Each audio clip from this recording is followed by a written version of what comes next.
Ilhan Omar is now speaking out for the first time. And I'm telling you, she's got to, because it's getting bad. Well, now investigators are tracking the web of fraud to other Minnesota Democrats, such as Congresswoman Ilhan Omar. Many of the suspects linked to the scheme live in her district, including a restaurant owner who hosted events for her. He has since been convicted of stealing $12 million in COVID funds. Investigators are finding in Minnesota is growing by the day. Several of the whistleblowers in Minnesota have also told lawmakers they believe the total amount of fraud could total up to more than $8 billion. Yeah. Legislation that led to the $250 million being defrauded. She held events at one of the restaurants that was named in the fraud case and had a former staffer who was convicted in the fraud investigation. That's from the New York Post. And 60 of the 79 people who've been indicted in this are from her 5th congressional district there in Minnesota. So a lot of people are saying, wow, there's a lot of potential links here. How much did you hear the rest of that? A lot of people are saying there are a lot of potential links here. You think? Very few people actually reporting on this. I give my former employer, Fox, a lot of credit for digging in, as have I right here on the Trish Regan Show. New York Post is doing some reporting on this as well. But, you're not seeing this in the mainstream media. No. Except when, Ilhan chooses to grace CBS's news desk, if you can call it that, with her appearance. The problem is it's a softy interview. You've got Ilhan Omar going into friendly territory there with one Margaret Brennan, who seems to take her side more than anyone else we've seen. Here she is, Ilhan Omar, trying to justify this in some way, shape, or form. Don't label my district as bad just because 60 of 79, the people involved are right from my hometown, District 5. Here we go. Of the 87 people charged, all but 8 are of Somali descent. And that has added to the spotlight being put specifically on your community. Why do you think this fraud was allowed to get so widespread? Well, I want to say, this also has an impact on Somalis because we are also taxpayers in Minnesota. We also could have benefited from the program and the money that was stolen. And so it's been really frustrating for people to not acknowledge the fact that we're also, as Minnesotans, as taxpayers, really upset and angry about the fraud that has occurred. Do you feel bad for her? They're talking about this being actually $8 billion. So maybe not just $1 billion, but growing. We're going to get to that because Stephen Miller had some interesting things to say on this. The whistleblowers are saying some interesting things. And this is just beginning. Let's be really, really clear. Again, she's not taking any responsibility whatsoever. Listen. As you know, one of the initial defenses by the organization at the heart of the fraud, Feeding Our Future, was to claim the probe was due to racism. Do you think that this was all about negligence or that it was political fear of alienating the Somali community? So you have to remember that the woman who led the program is a Caucasian woman. And that was her way of making sure that this would continue to happen by using whatever rhetoric that was available to her. You see, it's the white lady's fault. You got that? Just so we're clear, it's the white lady's fault. We do know that when the money was stopped, they did sue. The AG, Attorney General Keith Ellison, defended the department in that lawsuit. It was a judge that said it should continue, that money should continue to go out. And so this wasn't something that people were not looking at. There was always those alarms, and we will continue to understand where things might have gone wrong as these investigations continue and as these fraudsters are prosecuted and sent to jail. Ooh, that was awkward. That was difficult. That was word salad galore. I mean, she did manage to get the blame on the white woman in there, but this is just sort of what she's been going with. That somehow the system made it too easy, right? It's not the Somali community's fault that she represents. It was the system. I mean, forget about the fact that she's the one that introduced the bill, ladies and gentlemen. Yeah, that would enable feeding our future to swindle American taxpayers out of at least $1 billion. Here she is the other day on CNN when she first came up for air, and she actually had not been as heavily implicated at that point, because at that point we didn't know that a former campaign staffer that used to work for her was actually convicted of something like $3 million in fraud. We didn't know at that point that the guy who's hosting her campaign party on election night when she wins, that guy had something like $5 million in fraud. I mean, we didn't know the direct connections at this point, but already you can see she's starting to get nervous. Here we go, back to, I think this was Thursday on CNN. Can you shed any light on why the fraud got so out of control in Minnesota? I think what happened is that, when you have these kind of new programs that are designed to help people, you're oftentimes relying on third parties to be able to facilitate. And I just think that a lot of the COVID programs that were set up, they were set up so quickly that a lot of the guardrails did not get created. Ah, I see. Okay, so it was all those programs, they just made it too easy. They didn't have any guardrails.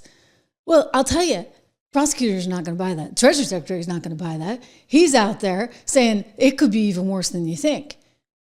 The Treasury Secretary of the United States of America, one Scott Bessent, went on that same little program that Ilhan was just on, and he went on before her to say that we're investigating not just the fraud, but we're investigating any of the money that went overseas, because, there's this thing called wire services, these little wire companies that you can wire money abroad for. And we've got money going to Turkey, China, Somalia, of course, Kenya, Dubai.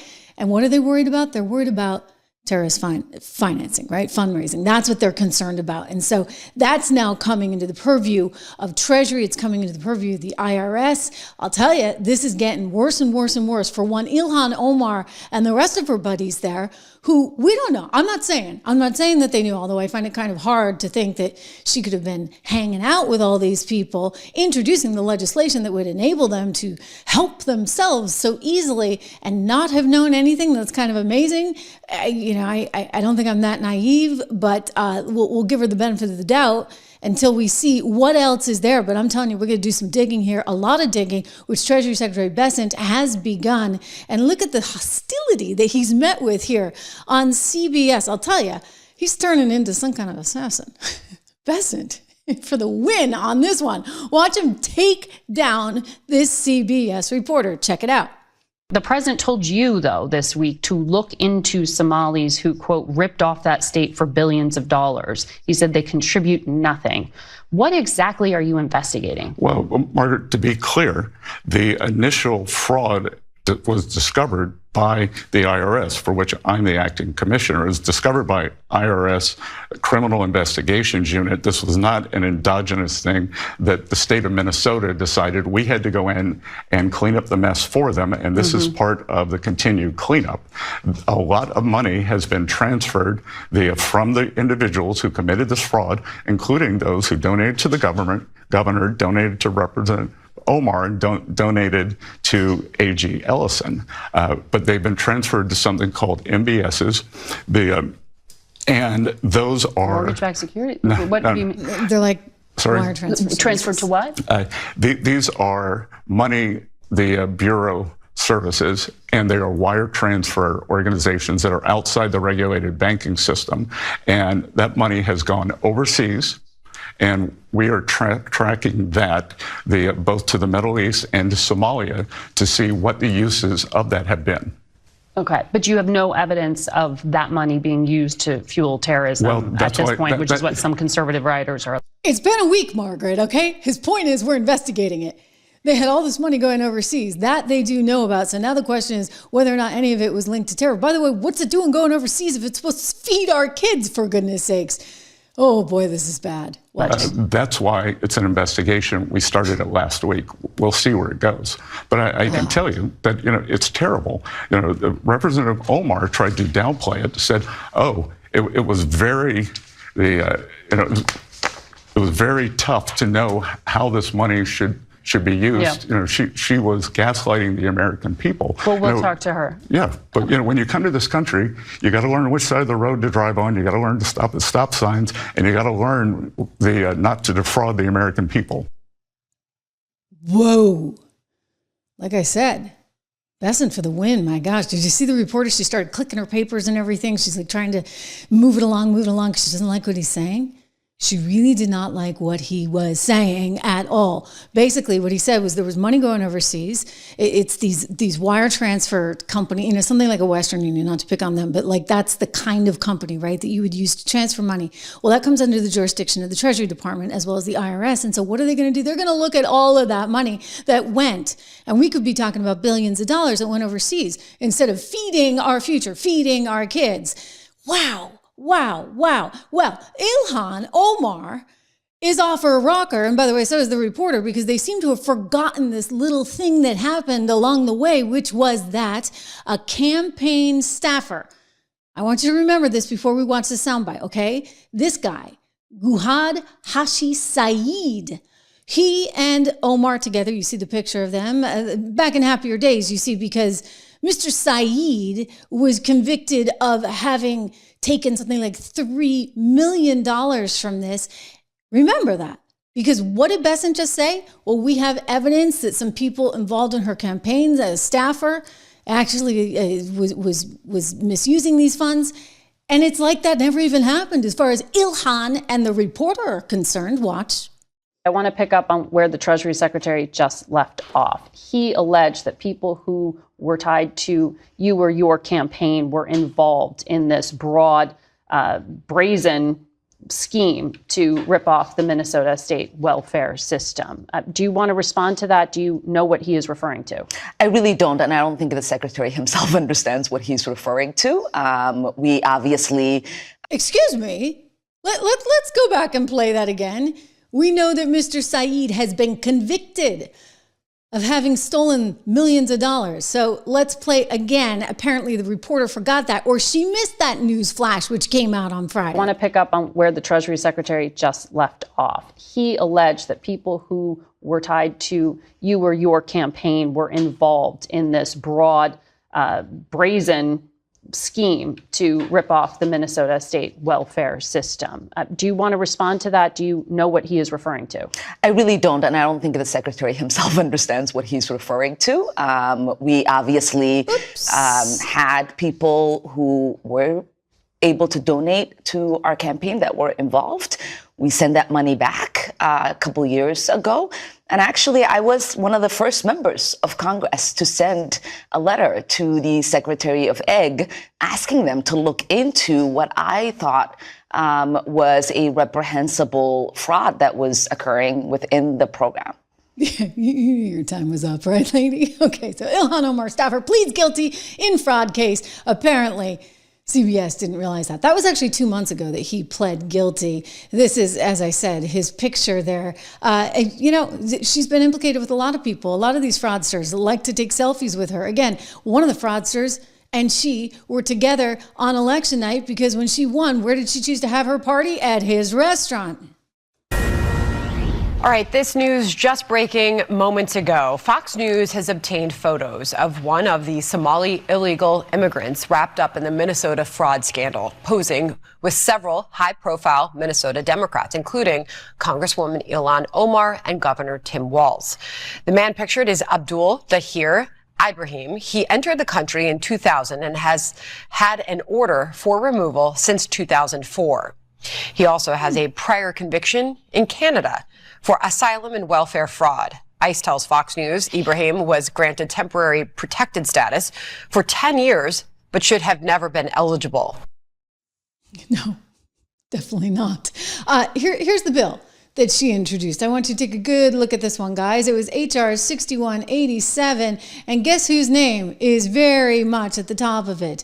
This is to allow the Secretary of Agriculture to grant certain waivers under the Russell National School Lunch Act to address school closures due to COVID-19. So this is the thing that basically gave them the funding in order to have Feeding Our Future, which then turned into a billion-dollar, multi-billion-dollar estimates of up to $8 billion, could be even higher, scheme to basically defraud U.S. taxpayers, the largest perhaps in history. Ilhan Omar really, I think, having to deal with some consequences in the here and now. One would hope that the investigation goes right straight back to her, because how much money was she getting from all of these people in terms of campaign donations? Right now, it's somewhere in the like $7,000 range, so not that significant. But was there something else going on? I mean, it's kind of interesting. The woman's net worth has skyrocketed from like 200 grand to 30 million in the last year or so. I guess that's because the hubby has his little political consulting business, of which, by the way, he consults for her. So her campaign pays him. I mean, just once again, another one of the many sort of sketchy things about this woman. Let's go to the Fox report on it here. Tracking the web of fraud to other Minnesota Democrats, such as Congresswoman Ilhan Omar. Many of the suspects linked to the scheme live in her district, including a restaurant owner who hosted events for her. He has since been convicted of stealing $12 million in COVID funds. Yeah, okay, so $12 million would be a lot, right? And it's like when she was on there with Margaret Brennan on CBS, and the Treasury Secretary just mentioned this. It's like both she and Margaret chose to have amnesia about everything. I guess this is the picture of another one of the guys. I mean, it's just unbelievable. I mean, multi arrests. 79 people have been implicated in this. 60 of them were from her district. Meanwhile, you know, you've got her telling falsehoods, if you ask me, trying to pretend like the guy didn't work for her own campaign. But should we be surprised? I mean, heck, she thinks we're all stupid. We're all just stupid. You know what, Americans? She told us as much. These people are just idiots. I really, you know, I'm at the point where it's become really hard to have an intellectual debate with any of these people, because the level of stupidity that they are displaying every single day is frankly embarrassing, not just in Congress, but as Americans. And the fact that these people are allowed to say just the most ridiculous things tells you that the dumbing of the United States has arrived, because how else do we get a Trump presidency again? Oh my gosh. Okay. So guys, who's stupid now? Okay. Like she's obviously pretty stupid for hooking up with the wrong kind of people. 60 out of 79 fraudsters, all from her district, which leads us to a whole slew of other questions. Meanwhile, you got to say this about Timmy. He's out there pretending like this is no big deal. He's, by the way, running. He's supposed to be running for governor, right? So he's in the middle of an election. He should be talking about this enough. We can't find any sound from him. The guy went into hiding over the weekend, apparently, because he knows. He knows things are looking really, really bad. The New York Times, obviously, being the first to really come out with this, they really haven't done enough reporting, if you ask me, on this sense. But I'll just say this. I don't know how he gets elected governor of Minnesota again, because if you live in Minnesota, you should be pretty angry with what has gone down. And you know what? According to one state representative in Minnesota, she's saying the whistleblowers went to Timmy's team and they were told to knock it off. So in other words, the allegation here is that Timmy and his chief of staff just chose to look the other way. Why? Because apparently the Somalian community is that important to Minnesota. Watch. Two are saying that the governor knew, and the governor and lieutenant governor and even Chris Schmitter, who was his chief of staff, came to them as staff and scolded them for pointing out fraud. Oh boy. So that's a pretty big development. You've got whistleblowers that say, we told Timmy, we told his team, and nothing happened. And then at some point it gets referred up to the feds because nobody can do a damn thing in the state of Minnesota there to challenge any of this. Timmy says, not my fault, not my fault. Tampon Timmy, AKA. Governor Tim Walz, who is up for re-election, is under fire for all of this happening under his watch. But he says they have paused these programs. They've brought in outside auditors to get an idea of how far-reaching this fraud was. They're taking steps to keep it from happening again. And he's defending his management of the state while also taking shots at Republicans and the president. Oh, yeah.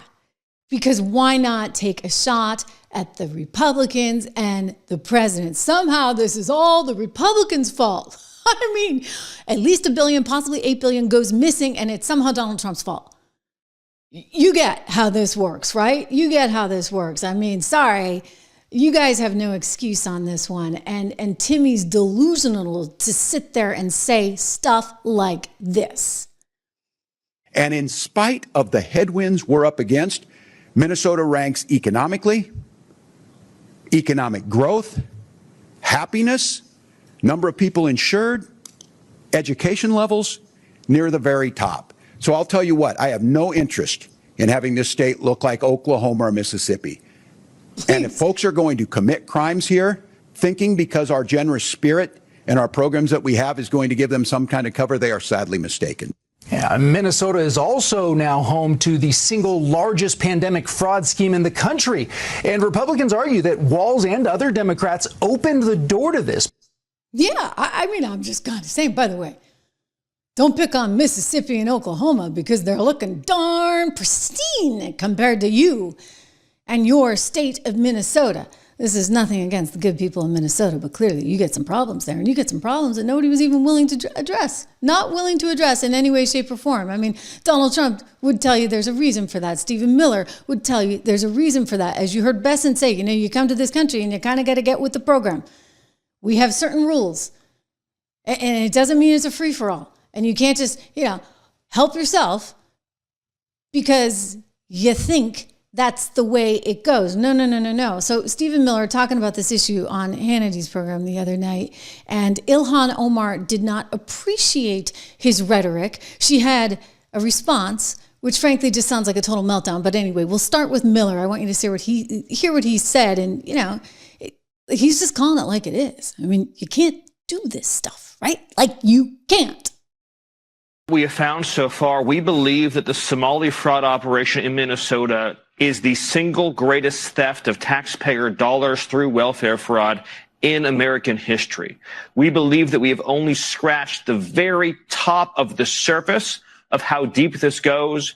And you're familiar with all the scams with pretending that children have autism who are not in fact autistic, with pretending to enroll people in food programs when in fact nobody was ever enrolled, and engaging in massive fraud, lying, and theft and grift on a scale we've never seen before in American history.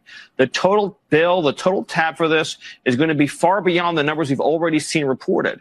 We believe the state government is fully complicit in this scheme, and we believe that what we are going to uncover is going to shock the American people.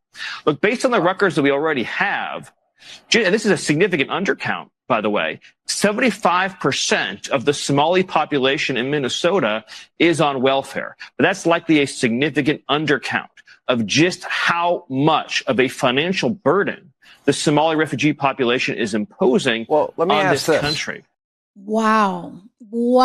Okay, so she didn't like that very much. And of course, she went back to the well. And when I say the well, I'm talking World War II, okay? That's the well that they always go back to because you got to call them this, that, and the other. And she went there. And I want you to hear her response because, by the way, Margaret Brennan, the reporter that's interviewing her, like I said, it's friendly territory, warm and fuzzy. By the way, maybe you don't want to be that friendly right now because Paramount would really, Paramount is the parent company, remember, of CBS, would really like to do this deal with Warner Brothers Discovery, and probably wants some help, just saying, from the administration to say that, you know, Netflix and Warner Brothers Discovery might actually be a monopoly of sorts. I'm just saying, like, you probably don't want to get on the bad side of this administration. That's neither here nor there. And, you know, unfortunately, that's something they do have to worry about. Not something I have to worry about. That's the beauty of being an independent creator. Make sure you subscribe, share, like, all that good stuff. But anyway, Ilhan Omar responding to one Stephen Miller with this. I want to ask you about something else that the architect of the president's immigration policy, Stephen Miller, said. On Thanksgiving Day, he posted, "No magic transformation occurs when failed states cross borders. At scale, migrants and their descendants recreate the conditions and terrors of their broken homelands." What do you make of this argument of failure to assimilate and sort of ruining America? How do you understand this? I mean, when I think about Stephen Miller and I'm surprised she's not going back to Americans are stupid, right? And his white supremacist rhetoric, it reminds me of the way the Nazis described Jewish people in Germany. And, you know, as we know, there have been many immigrants who've tried to come to the United States who've turned back, one of them being Jewish immigrants. We know the way that people were described who were coming from Ireland, Irish immigrants. We know the way in which people were described back then. She's doing that for Brennan's sake, or Regan's, or any Irish person out there. I don't know. Last I checked, most immigrants that used to come to America back in the day actually wanted to be more American than anything else. You get communities now that are perfectly happy to continue with their cultures and their way of living and not even bothering to learn the English language, etc. I mean, we could go off all day on this. You need a constitutional amendment saying English is the first and only language of the United States of America. Do we not? What do you guys think? I'm curious on your view on that one. And I'm saying this as somebody who speaks a zillion languages, by the way. Spanish, Italian. I was actually pretty decent at German at one time. Anyway, we go on. When they were Italian immigrants. And to me, you know, we're, yes, of course, ethnically Somali. We are in this country as Americans. Yeah. We are citizens. We are productive part of this nation, and we will continue to be. Congresswoman Omar, thank you for your time today.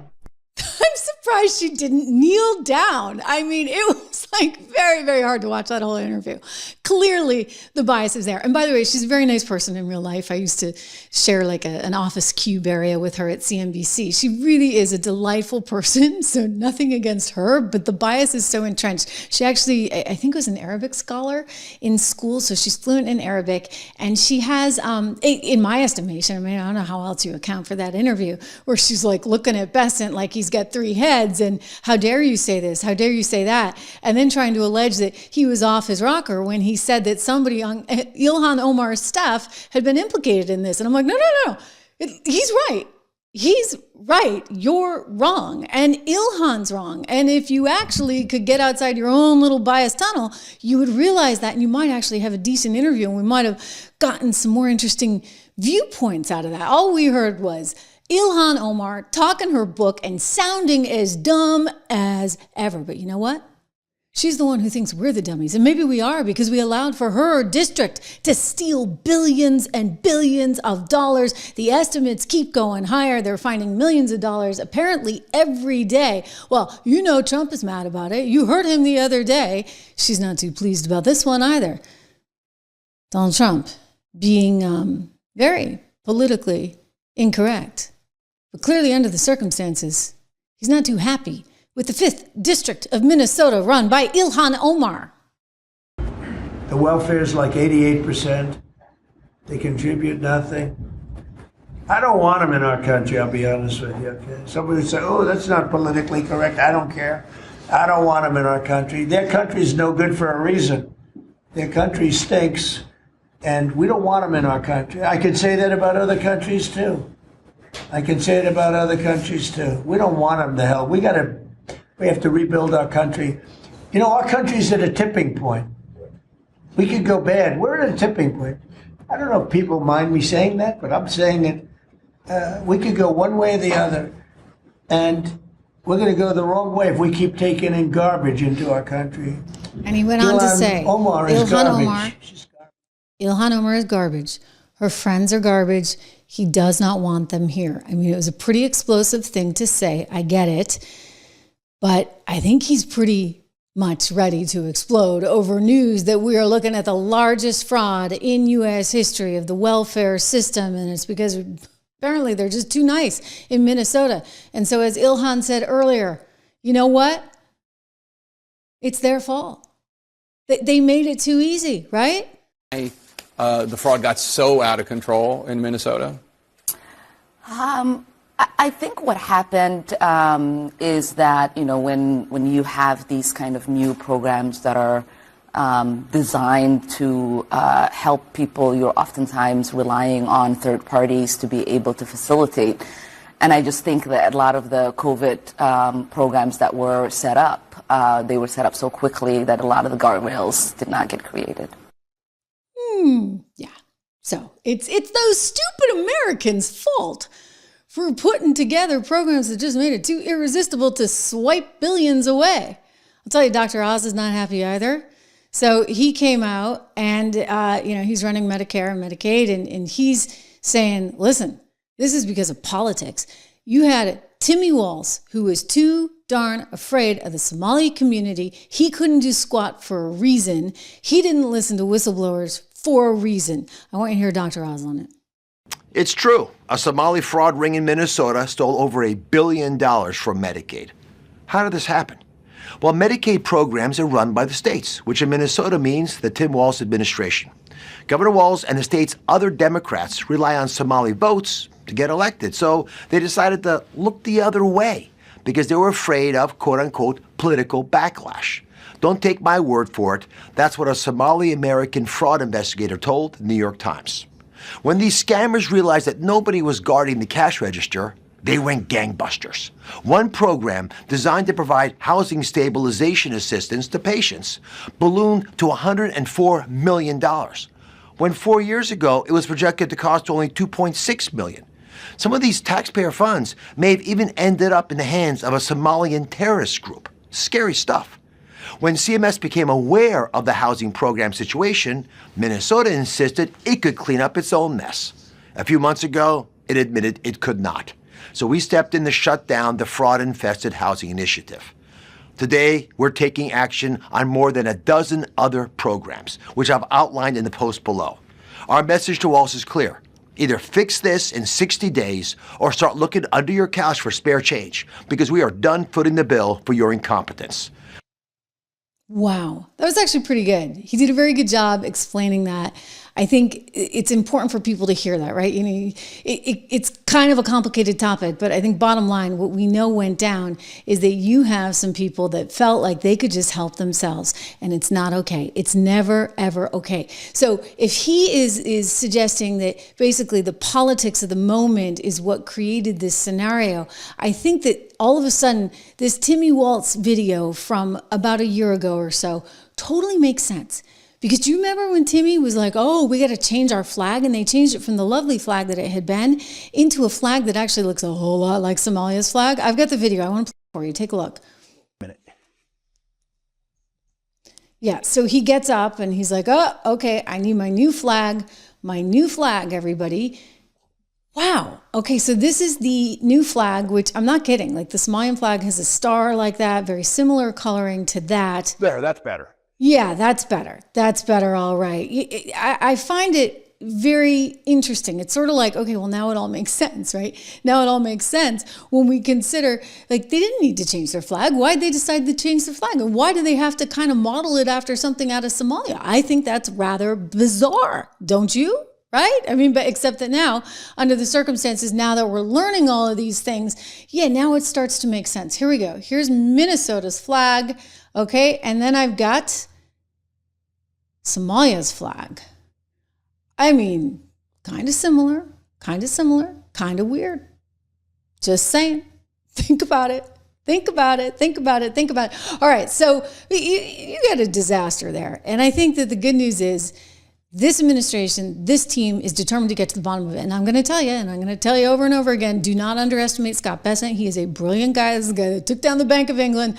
Do not underestimate that man. And now he's in charge of looking into all the money that was sent abroad. And the concern is exactly what we all fear, that the money, our taxpayer dollars, were being used against us. It doesn't even, by the way, it's bad, right, that it's going overseas, but the idea that it could be going to fund actual terror groups against the U.S., that's a whole other can of worms, and one that has to be investigated and must be looked into, and the Treasury Department is doing so.